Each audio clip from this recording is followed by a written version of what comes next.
In this episode, there are explicit descriptions of sexual assault, home invasion, and attempted murder. If you yourself are a survivor of trauma, this story may be particularly difficult to hear.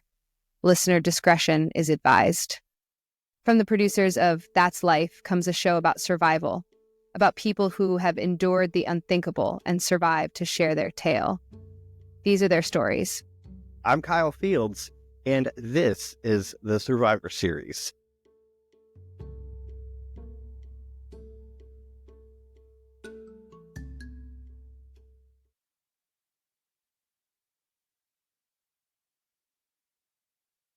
It was a typical hot Houston, Texas night.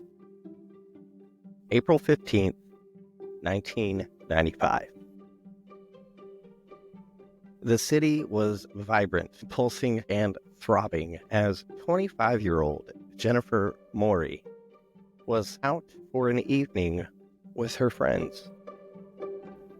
They dined and laughed together, discussing the stories of their lives, their dreams, and the drama of their 20s. For Jennifer, the atmosphere was euphoric. She was feeling liberated, warm in the glow of friendship. She had no inkling that the facade of a celebratory evening would suddenly dissipate, plunging her into a nightmare she could hardly have imagined. Later that night, when she came home to her cozy second-floor apartment at the Bayou Park Apartments, the warm familiarity surrounded her.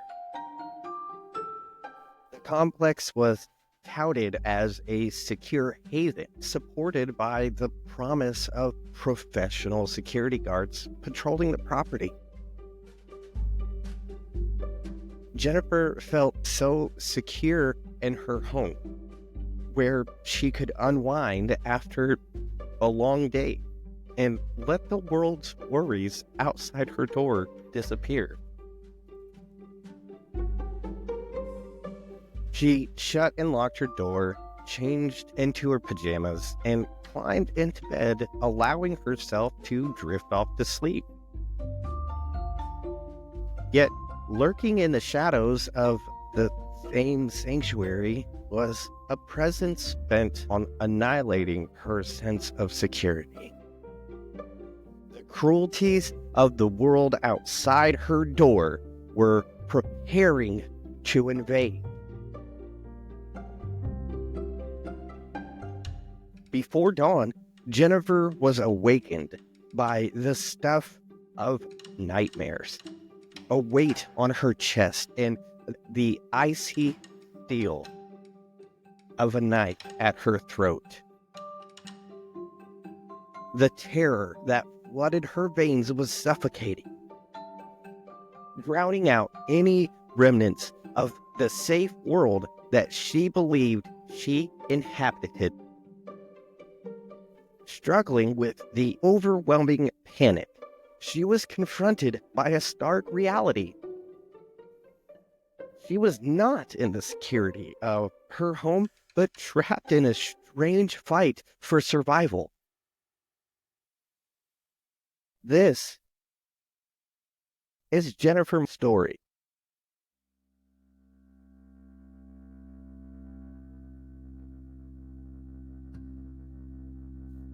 A safe place that wasn't so safe.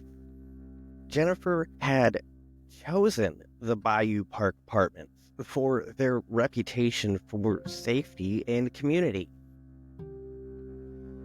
The gated entrance, the high walls, the welcoming promises of guards patrolling the grounds all were designed to offer a shield.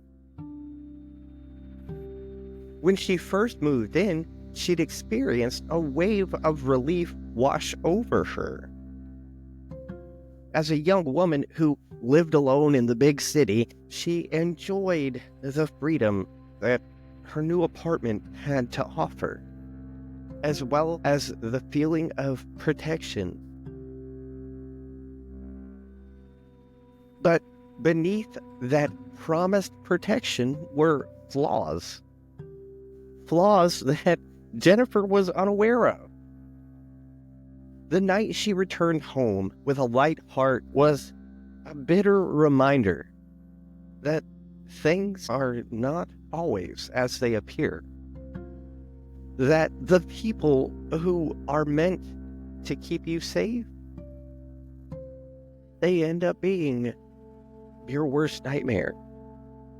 The man who had volunteered to watch over the tenants, Brian Gibson, was not a faceless stranger. He was someone Jennifer might even have trusted.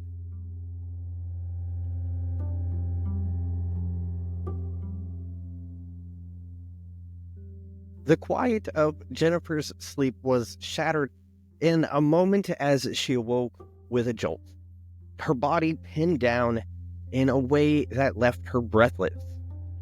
Confused and frightened, she opened her eyes to be met only by darkness and the chilling glint of a knife held to her throat.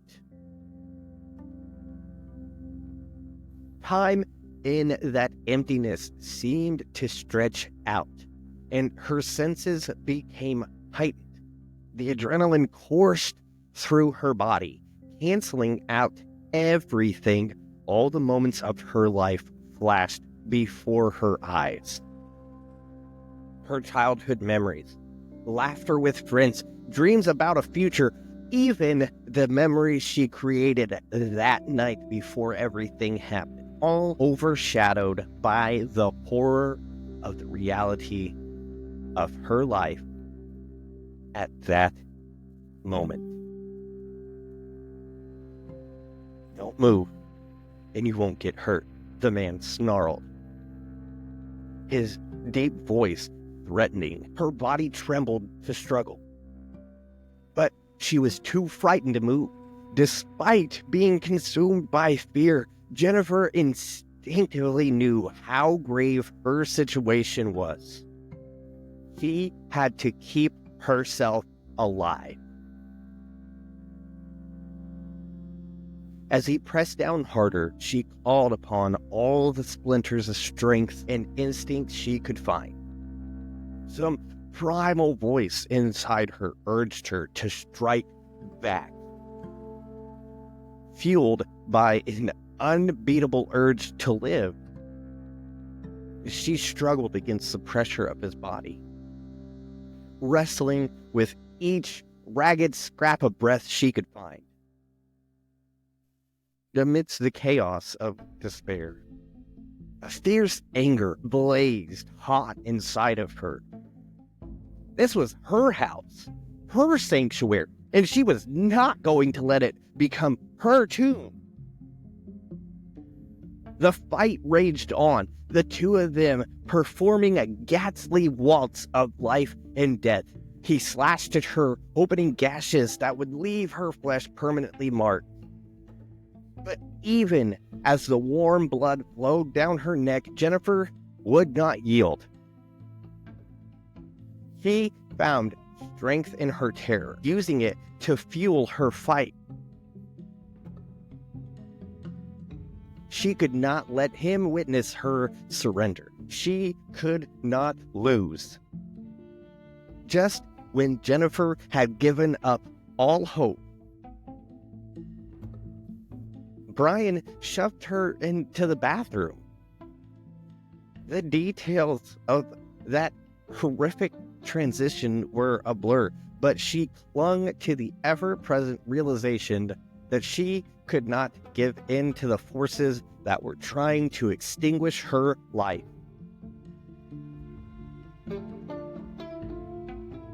All around her melted into nothingness. Her world narrowed in on survival. Then, as abruptly as the attack began, there was a reprieve. For some reason, her assailant fled, and Jennifer was left, gasping for breath. semi-conscious, teetering on that fine line between life and death.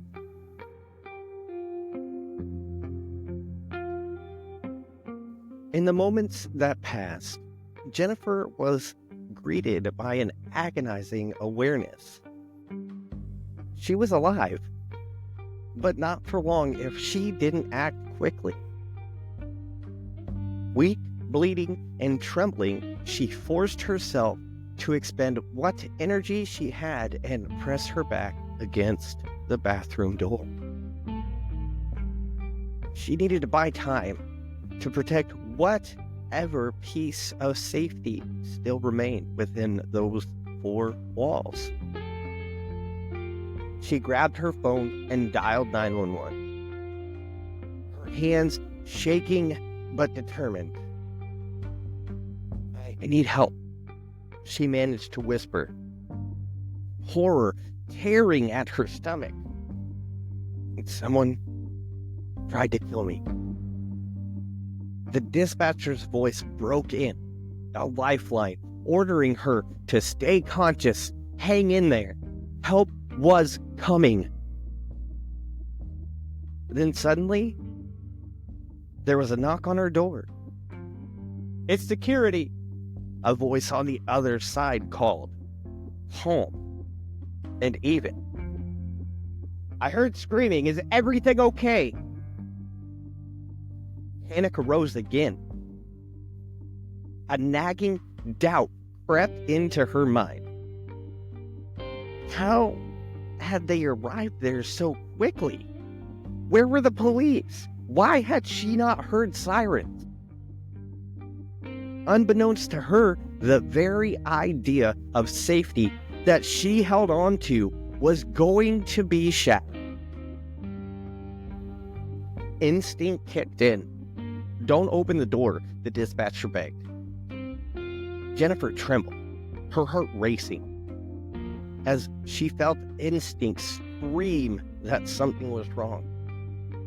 She was silent, her breath shallow, the truth echoing in the back of her mind. This was not someone to be trusted. The seconds dragged on as she waited, breathless. The thuds of her own heartbeat resounding in her ears. Every moment felt enormous, and she could not afford one false step. By the time the police got there, Jennifer was semi-conscious, but alive. The officers immediately took control, securing the scene and calling for an ambulance. They found her on the bathroom, covered in blood. As they assessed her wounds, her body, a testament to what she had endured, became evident.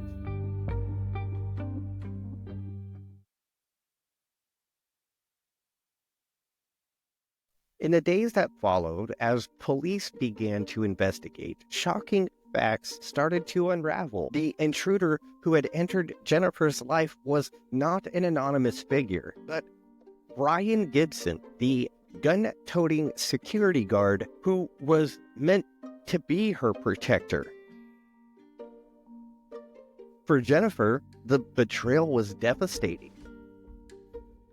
The person entrusted with keeping her safe had turned predator.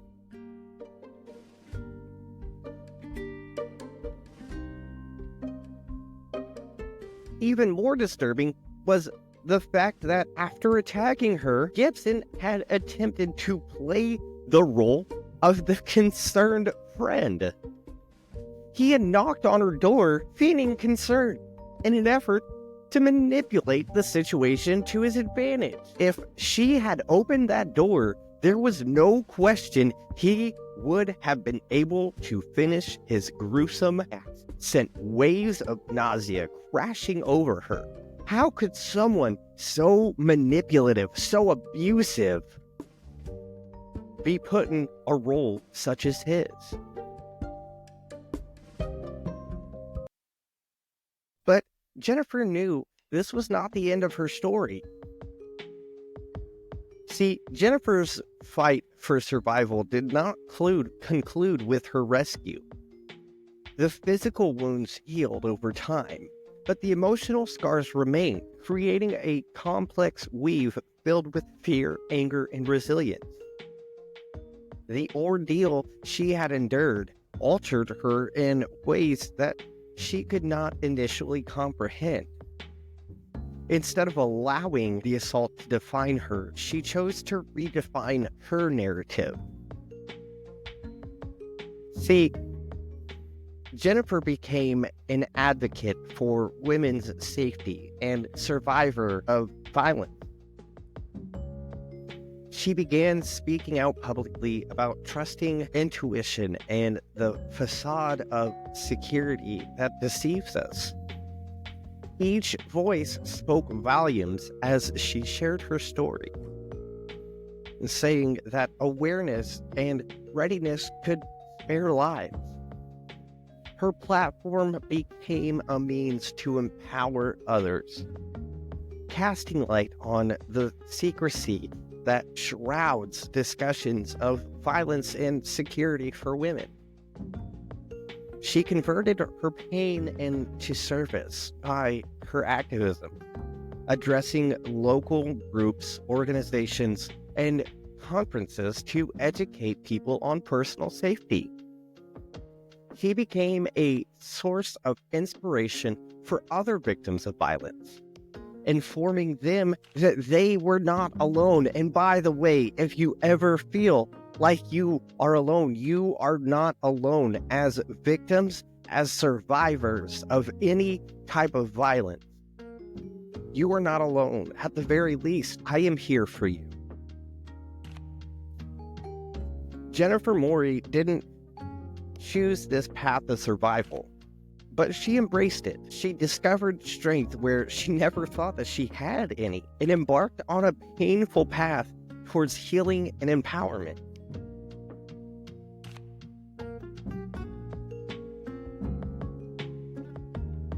Jennifer's story is one of strength, survival, and instinct.